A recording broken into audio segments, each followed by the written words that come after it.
बलौदा जिला वाली शहरी मैडम गवई माँ गदर मतावा तेरी।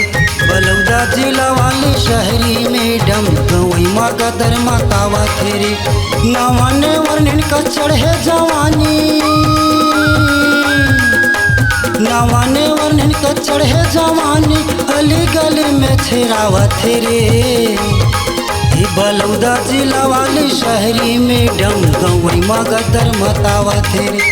बलौदा जिला वाली शहरी मैडम गवई माँ गदर मतावा तेरी।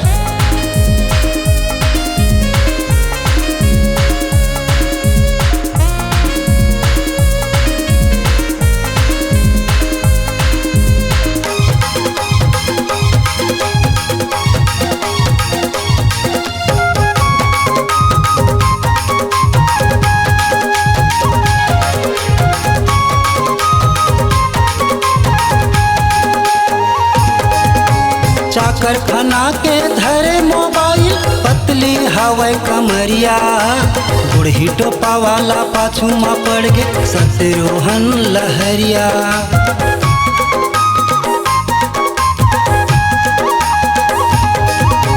चाकर खाना के धरे मोबाइल पतली हवाई कमरिया। बूढ़ी टोपा वाला पाछू में पड़ गे सतरोहन लहरिया। बूढ़ी टोपा वाला पाछू में पड़ गे सतरोहन लहरिया। लेके नंबर मोला मिस कॉल करथे, लेके नंबर मोला मिस कॉल करथे। आना कह के बुलावा थे रे। बलौदा जिला वाली शहरी मैडम गवई माँ गदर मतावा तेरी। बलौदा जिला वाली शहरी मैडम गवई माँ गदर मतावा तेरी।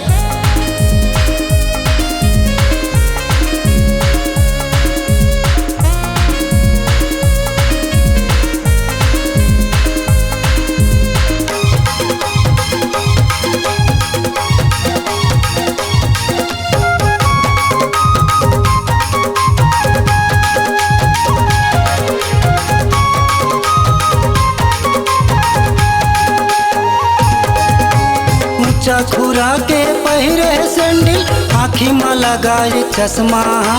जीन टूरा होला देखा थे संगी उड़ गे माया के रस्मा।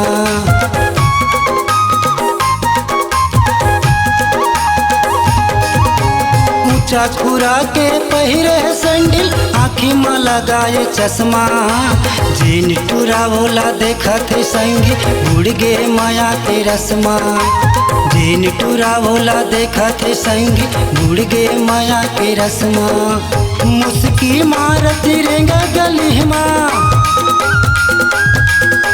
मुस्की मारती रेंगा गली माँ। आना कह के बुलावा थे रे। बलौदा जिला वाली शहरी मैडम गवई माँ गदर मतावा तेरी। बलौदा जिला वाली शहरी मैडम गवई माँ गदर मतावा तेरी।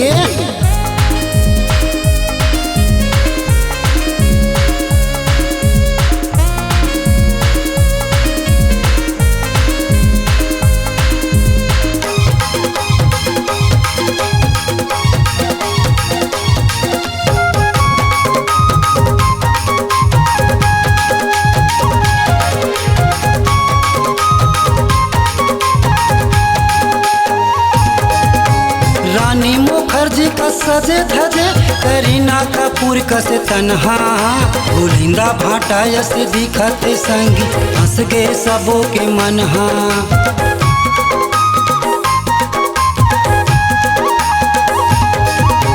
रानी मुखर्जी का सजे धजे करीना कपूर कसे तन्हा। भूलिंदा भाटा यस दिखते संगी हंस गे सबों के मनहा। गोलिंदा भाटा यसी दिखते संगी हंस गे सबों के मनहा। बेनी हलावती रेंगा गली माँ, नैनी हलावत रेंग गली माँ आना कह के बलावत रे। बलौदा जिला वाली शहरी मैडम गवई माँ गदर मतावत रे। बलौदा जिला वाली शहरी मैडम गवई माँ गदर मतावत रे। नवन वर्णन का चढ़े जवानी, नवन वर्णन का चढ़े जवानी अली गली में छेरावत रे। बलौदा जिला वाली शहरी मैडम गवई माँ गदर मतावत रे। बलौदा जिला वाली शहरी मैडम गवई माँ गदर मतावत रे। बलौदा जिला वाली शहरी मैडम गवई माँ गदर मतावत रे। बलौदा जिला वाली शहरी मैडम गवई माँ गदर मतावत रे।